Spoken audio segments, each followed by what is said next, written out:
예, 여러분, 반갑습니다. 헤어주세요! 짠! 내가 돌아왔다. 어반입니다. 오늘 영상의 주제, 제목 보면 약간 좀 짜증나죠? 그죠? 못생긴 남자랑 결혼하면 불행할까? 하는 주제인데, 여러분들이 봤을 때, 여러분들은 어차피 해당 사항 없잖아요. 그러니까 뭐, 에이, 나는 뭐, 안 못생겼으니까 뭐 상관없는 얘기긴 한데, 근데 뭔가 조금 이게 남의 얘기 같지 않아서 클릭한 사람도 있을 거란 말이야. 그죠? 근데 이 사연이 조금 재밌고 저도 할 얘기가 조금 있어가지고 오늘은 이 못생긴 남자는 그러면 정말로 불행할까라는 주제로 이야기를 한번 해보려고 합니다.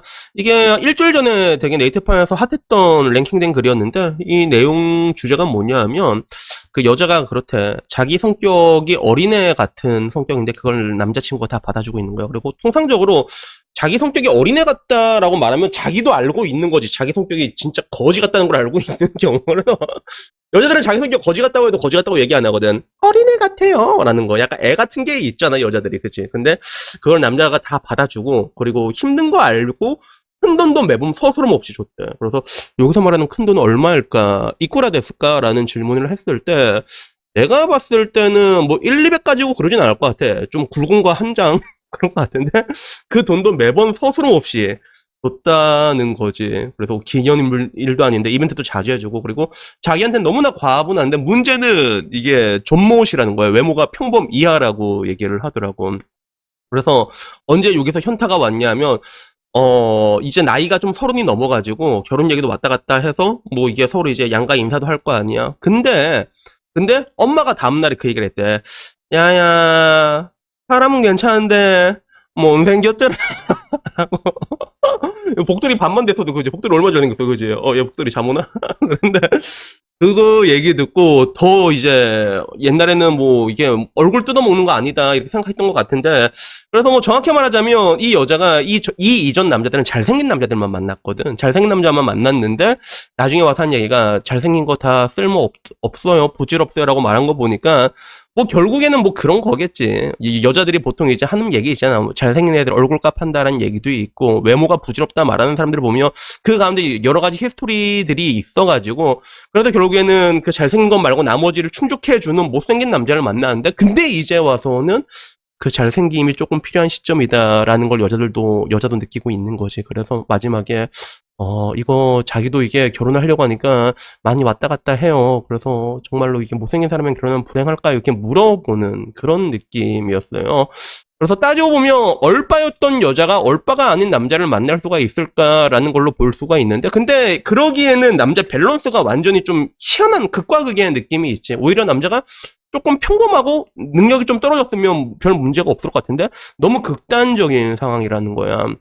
그래서 여자들도 되게 고민을 하고 있는 건데 여기에 대한 반응은요 제법 평범한 반응이 나왔어. 그래서 요새 느끼는 게 야 네이트판 왜 이렇게 평범해진 거지 반응이. 옛날에는 그런 게 없었는데 요새는 강성노조들이 딴 데로 막 다 빠져가지고 되게 멀쩡한 댓글들밖에 없더라고. 그래서 말은 똑바로 하세요. 그 사람 사랑한 게 아니라 그 사람 톤을 사랑하잖아요 라고 하는데 그것도 사랑하는 거 맞지 따지고 보면. 그치.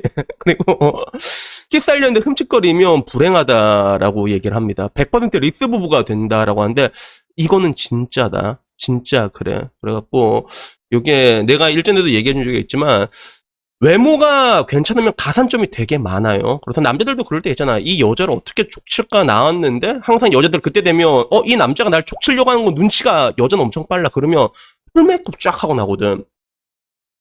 근데 여자가 이쁘잖아. 그 외모에 굴복을 하게 된다. 이게 이까지 나왔는데 2년 이러면서 왔다가 오빠가 미안. 공감해주지 못해도 미안. 이런 식으로 된 게 있는데 반대로 못생기면 볼 때마다 우라통이 이렇게 그런 게 있단 말이야. 특히 그 여자들 좀 빡치게 하는 표정들 있잖아. 여자는 어떻게 하면 이 남자를 빡치게 할 수 있는지 본능적으로 그걸 잘 알고 있거든. 그러면 막 이상한 표정이 이렇게 막 나와. 막 그런 표정이 있단 말이야. 막 띠꺼운 표정. 그러면 진짜 존나 패고 싶다니까 진짜.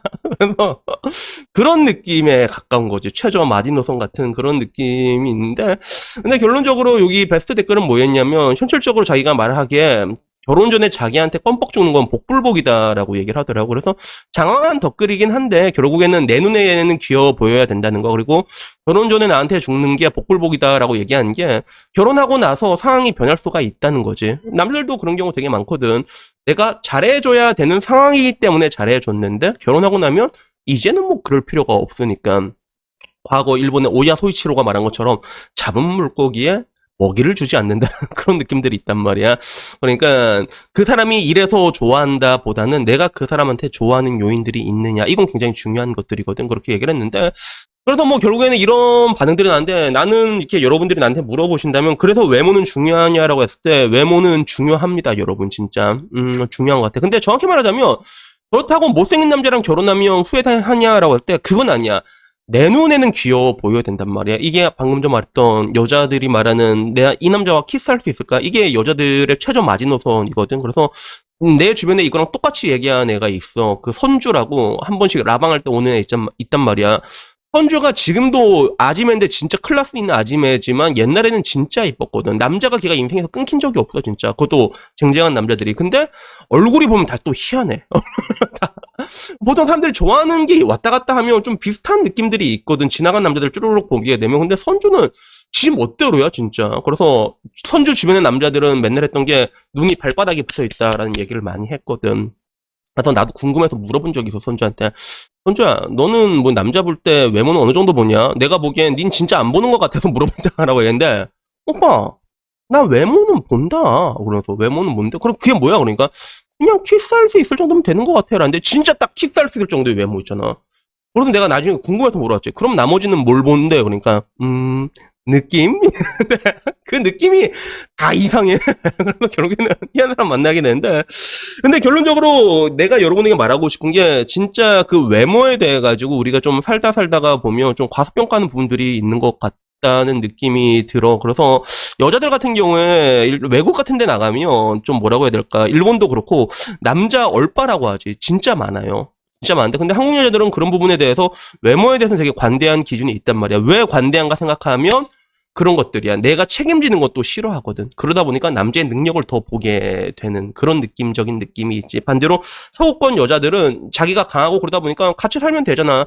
이런 느낌이 있다 보니까 약간 남자 외모를 조금 더 보는 그런 게 있는 것 같아. 그래서 내가 늘상 얘기하는 게 능력과 외모는 뭘로 치환된다? 옵셈으로 치환된다라고 얘기하잖아. 그래서 저는 이게 여러분들도 말하고 싶은 게 이 못생긴 남자 정말로 키스할 정도로 키스하지 못할 정도로 이렇게 못생긴 게 내 이야기 같아 싶으면 웬만하면 고치는 게 좋아. 그리고 내게 요만하다 싶으면 그것도 웬만하면 고치는 게 좋은데 근데 이것보다 더 무서운 얘기를 제가 해드리자면 제 주변에는 그래도 내 남편이 잘생겼다 싶어서 결혼 애들이 있는데 애를 낳고 나니까 좀 아닌 경우도 있었어. 다들 사람 본능적으로 뭐 이쁘게 나오겠지 내면 이쁘겠지라고 생각하는데 신랑을 그대로 똑 닮은 아이를 보면 한숨 나오는 경우가 진짜로 있어요. 진짜로 있어. 내 주변에 내 누구라고 내가 말은 못하는데 보니까 분명히 내 친구 내 동생을 닮으면 이쁠 수밖에 없는데 이게 남편 닮으니까 이상하게 나와. 그나마 아들은 좀 낫단 말이야. 아들은 뭐 괜찮아. 근데 딸이 그렇게 닮으면 진짜 노답이거든. 그래서 내 주변에 그런 애들이 몇 명 있어. 그리고 이 이야기는 뭐냐면 여러분들도 말하고 싶은 게 맨날 뭐 이 여자들 남자 못생겼다 얘기하는데 자기들은 다 갈아엎었잖아. 그러니까 성형전의 얼굴 여러분들이 무조건 봐놔야 돼. 여자도.